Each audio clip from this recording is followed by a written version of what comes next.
தமிழ் சினிமாவோட ரொம்ப சார்மிங்கான ஆக்டர் நீங்கள், ரொம்ப ஹார்ட் ஒர்க்கான ஆக்டர் நீங்கள், ரொம்ப தலை சிறந்த நடிகர் நீங்கள். நீங்கள் வந்து தமிழ் சினிமாவில் ஒரு நல்ல படங்களை கொடுக்கணும்னு எல்லாரும் எதிர்பார்த்துட்ருக்காங்க. நீங்கள் ஏன் பண்ணுறதில்ல? பாலிவுட்டில் இருக்க மாதிரியான நெப்போட்டிசம் இதுக்கு காரணமா, இல்லை நல்ல கதைகள் உங்களை வந்து சேராதது காரணமா? இல்லை சார், நெப்போட்டிசம் ஸ்டேஜெலாம் நான் தாண்டிட்டேன் சார். அதெல்லாம் இப்போ இருக்கிற இப்போ இருக்கிற ஜென்ரேஷனில் ஒரு 2 படம் 3 படம் பண்ணவங்களுக்கு வேணால் மேபி இருக்கலாம். நான் ஸ்டார்ட் பண்ண டைமில் சினிமா ரொம்ப ஓப்பனாக இருந்தது. ஆக்சுவலாக வாரிசு நடிகர்கள் வந்து நம்மளை வந்துட்டு போட்டு அழுத்துற மாதிரியான சுச்சுவேஷன்லாம் இங்கே யாருக்குமே இல்லை. அதாவது இங்கே இப்போ தமிழ் சினிமாவை பொறுத்த வரைக்கும் வந்துட்டு நீ உழைச்சா உனக்கு காசு, உனக்கு திறமை இருந்தால் நீ ஏறி போயிட்டே இருக்கலாம், இவ்வளோ தான் கணக்கு. ஸோ அதுதான் வந்துட்டு நான் இருந்த டைம்லேருந்து இப்போ வரைக்குமே. ஆனால் அதுதான் பேசிக்காகவே இருக்குது.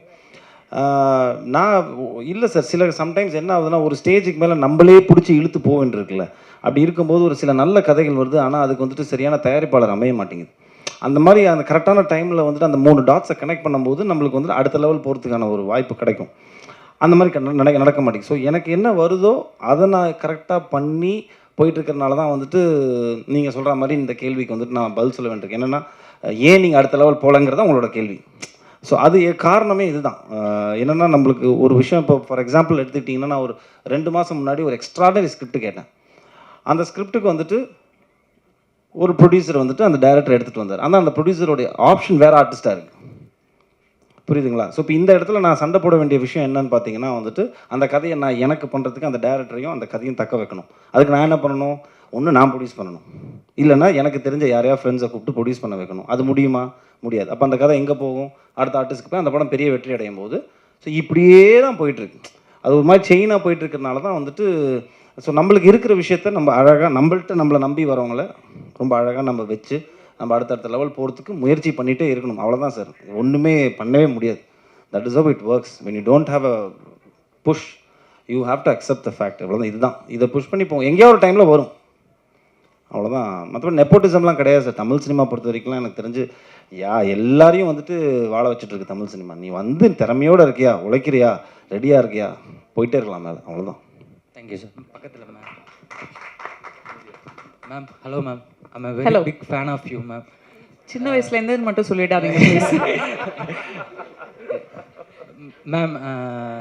இப்போ வந்து ஹேமா கமிட்டி அப்படிங்கிற ஒரு விஷயம் வந்து கேரளாவில் ரொம்ப வைரல் ஆகிக்கிட்டு இருக்கு. அதுக்கான மேடை இது கிடையாது சார். நீங்கள் பேச வேண்டிய இடத்துல இருக்கீங்களா மேம்? இல்லை, பேச வேண்டியவங்க பேசணும். பெண்கள் நிறைய பேசிட்டாங்க, பேச வேண்டியது பேசணும். So this is not the time. அந்த கொஸ்டினுக்கான மேடை இது கிடையாது சார். படம் குறித்து உங்களுடைய கேள்விகள் இருக்கட்டும்.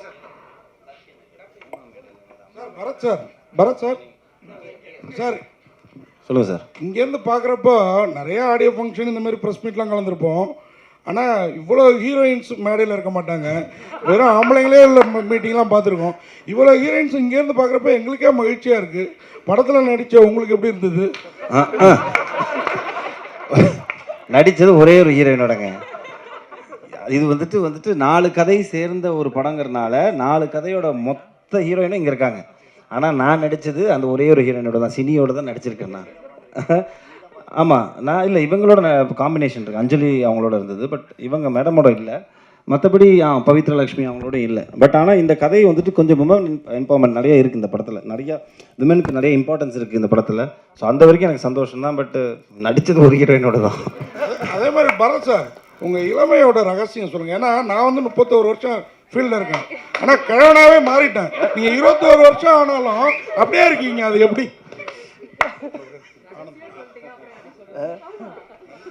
இல்லை சார், ரொம்ப ஹாப்பி.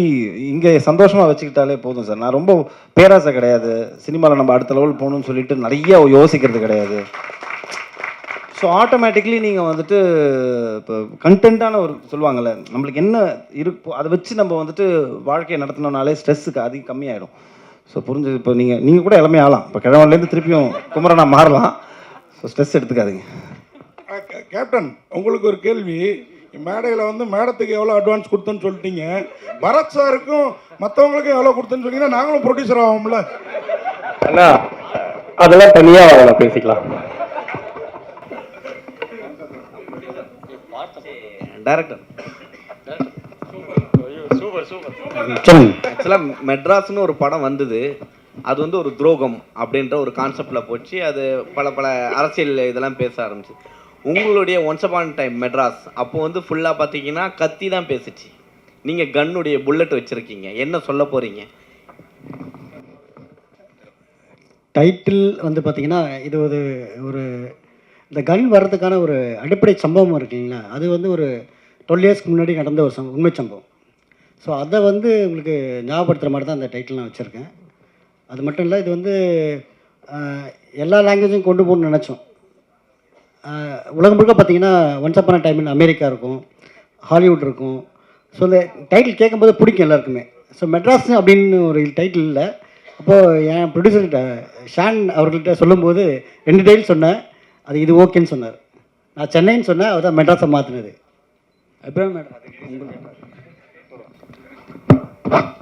மேடம் நீங்கள் மேடில் சொன்னாங்க, நீங்கள் எப்பவுமே ஒரு லக்கி சாம் சொன்னாங்க. என்னென்னா 100 கோர்ஸில் வந்து படம் பண்ணிடலாம், உங்கள்கிட்ட ஜெயிச்சிடலாம் அப்படின்னு சொன்னாங்க.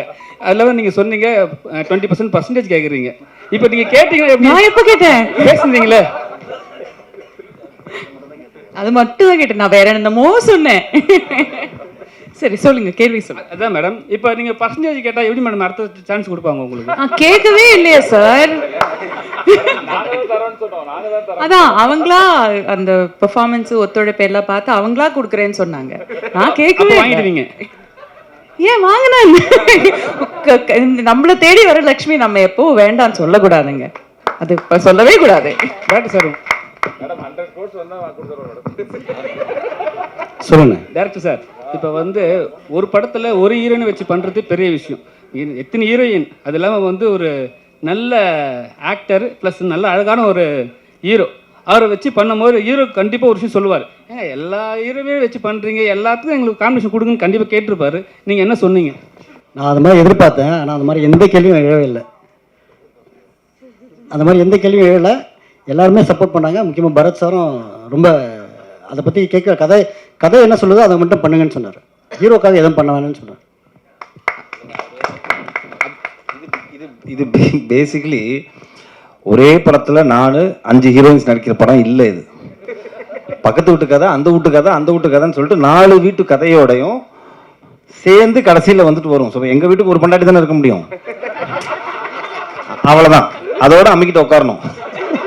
அடுத்த வீட்டுக்கு வேற ஒரு கதை இருக்கும். ஸோ இப்போ நீங்கள் குழப்பிக்கிட்டீங்க. பரத் சார் ஒரு ஹீரோ இருக்காரு, 4 ஹீரோயின் இருக்காங்களே, எனக்கு எதாவது காம்பினேஷன் தெரியலையாங்கிற கணக்கே வராது. ஏன்னா இது 4 வாழ்வியல் சம்மந்தப்பட்ட ஒரு படம். புரிஞ்சிருச்சிங்களா? 4 பேரோட கதை, அது மொத்தமாக வந்துட்டு ஒரு பிஸ்டலில் மர்ஜ் ஆகும். அபிராம் மேடம், தமிழ் சினிமாவில் இப்போ பேசும்போது பார்த்தீங்கன்னா ஈக்குவாலிட்டி பற்றி சொன்னாங்க. தமிழ் சினிமாவில் பெண்களுக்கு ஈக்குவாலிட்டி கொடுக்குறாங்களா? இந்த மேடை அதுக்கான ஒரு மேடையா? அது எந்த ஈக்குவாலிட்டிங்கிறது ரொம்ப பெரிய ஒரு வார்த்தை. அது எந்த வகையில சொல்றீங்க?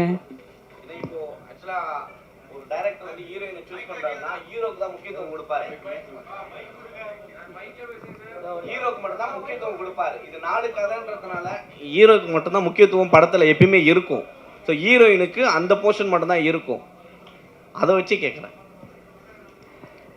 எனக்கு ஐ டோன்ட் நோ, இது இந்த கேள்வி இந்த ஒரு மேடையில் எப்படி பதில் சொல்கிறதுன்னு தெரியல. இந்த படத்தில் பார்த்தீங்கன்னா எல்லா கேரக்டருக்குமே அதுக்கான ஸ்பேஸ் இருக்குது. அது ஆண் பெண்கிற வித்தியாசமே கிடையாது. ஒரு டிரான்ஸ்ஜெண்டர் உமன் கூட நடிச்சிருக்காங்க, அவங்களுக்கான ஸ்பேஸ் கூட இந்த படத்தில் இருக்குது. ஸோ இந்த படத்தை பொறுத்த வரைக்கும் எல்லா கேரக்டருக்குமான ஈக்குவாலிட்டி கண்டிப்பாக இருக்குது. தமிழ் சினிமா ஒட்டுமொத்தமாக பேசக்கூடிய மேடை இது கிடையாது. அது நம்ம தனியாக ஒரு காஃபி குடிச்சு நம்ம பேசலாம். ஃபைன், தேங்க்யூ பரத் சார், ஒரு குடும்பம் ஒரு வீடு தான் அப்படின்னு சொன்னீங்க. ஆனா பக்கத்து வீட்டு மேலேயும் பார்வை விழும் இல்லையா? மாற்றான் தோட்டத்துக்கு தானே மல்லிகை மனம் அதிகம். பார்க்கறதோடு நிறுத்திக்கிட்டீங்கன்னா உங்களுக்கும் நல்லது, பக்கத்து வீட்டுக்கும் நல்லது. பார்க்கறதுல தப்பும் கிடையாது.